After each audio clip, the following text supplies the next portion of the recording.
If you've watched my review of the Standard Bank Shyft app, you'll know that I use it to convert my rands into dollars and to send them offshore for investing. So when I heard that Capitec had launched a similar feature, I absolutely had to try it out.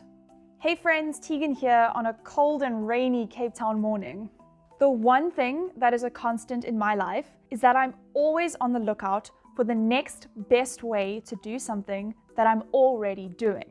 I have no issues with Shyft. I've been using it for a few years now and I'm very happy. But naturally, when Capitec launched their international payments feature, I got straight to checking it out and comparing it to Shyft. This is what happened. Before we get started, I have two quick disclaimers. Firstly, I've been using Capitec for over 10 years now, and I've never had any major problems. So the few negative comments that I have to share in this video are by no means a reflection of my overall experience. And about those negative comments, disclaimer number 2 is that this video is not sponsored or affiliated with Capitec in any way. It's a completely transparent and honest review. Right, let's get into it. As with any financial product, the most important thing is always the fees. So that's where I started. I'm going to use the example of transferring rands into dollars and sending them to a US beneficiary. With Shyft, the spread that they charge is 0.55% of the transaction amount. Then the flat fee for the payment is $14. So let's say you wanted to send 5,000 Rand to your friend in the US. The effective fee of the entire transaction would be 0.55% of 5,000 plus the $14 fee, which at the time of recording is about 260 Rand. Your total cost for sending the 5,000 is 287 Rand 50. How does Capitec stack up? Firstly, an international payment costs a flat fee of 175 Rand, so that's already a big saving. But what about the spread? On the app, I was shown a margin of 0.32%. I'm not sure if this is always the case or if it depends on the currency or the transaction amount, but so far it's the only data point I have, so I'm just going to stick with it.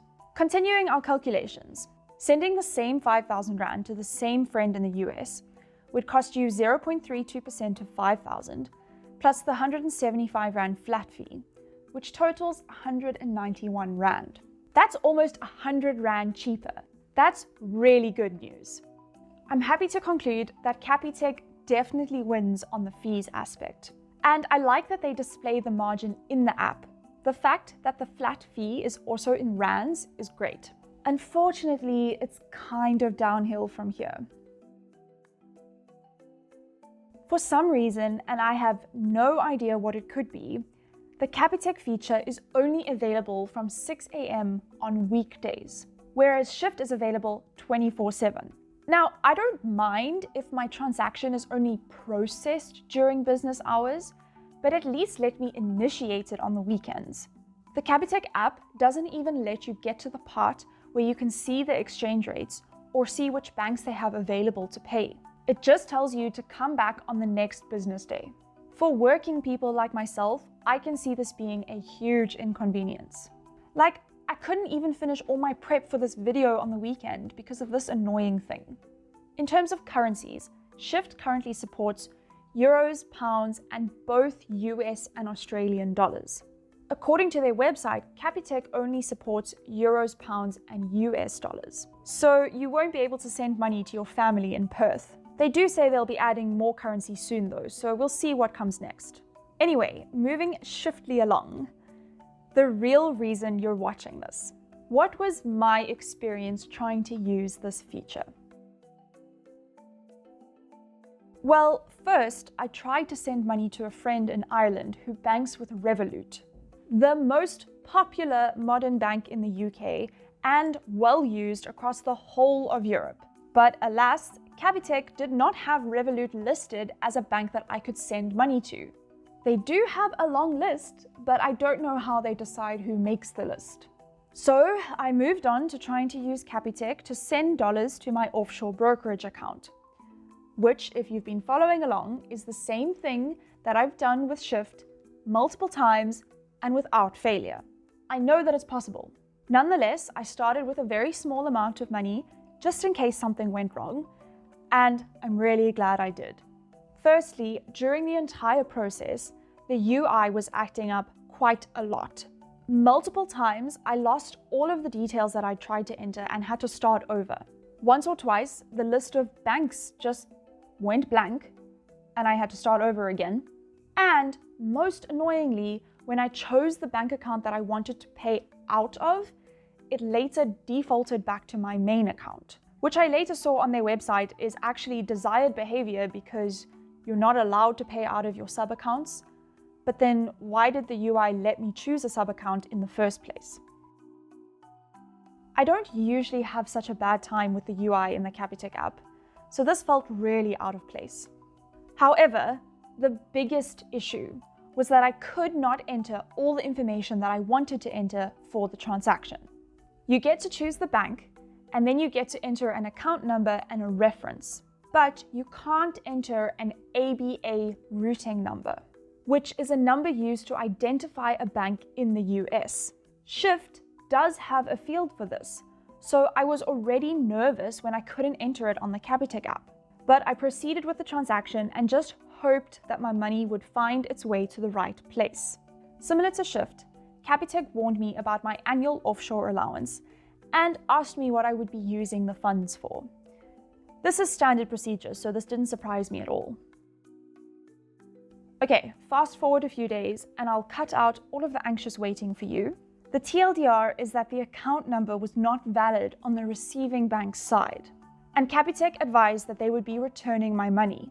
I've also been in communication with my brokerage, and it appears that Capitec attempted to send the money via bank wire transfer, whereas the details that I'd used, which work on Shyft, are for ACH or direct deposit transfers.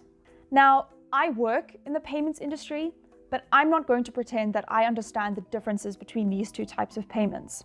We don't have them in South Africa. We have our own set of payment types.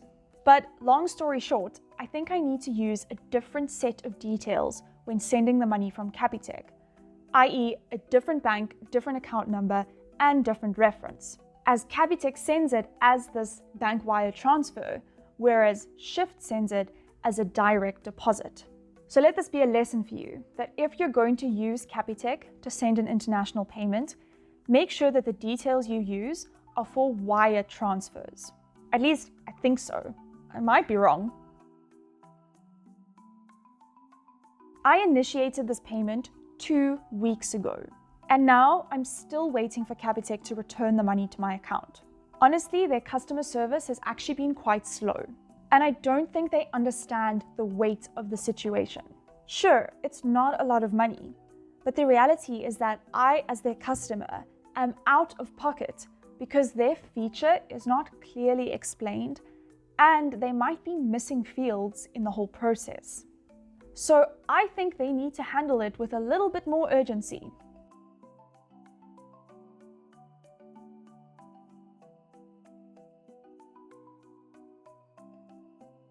Once they eventually return my money, I'm going to try the transfer again, this time using the wire transfer details for my brokerage.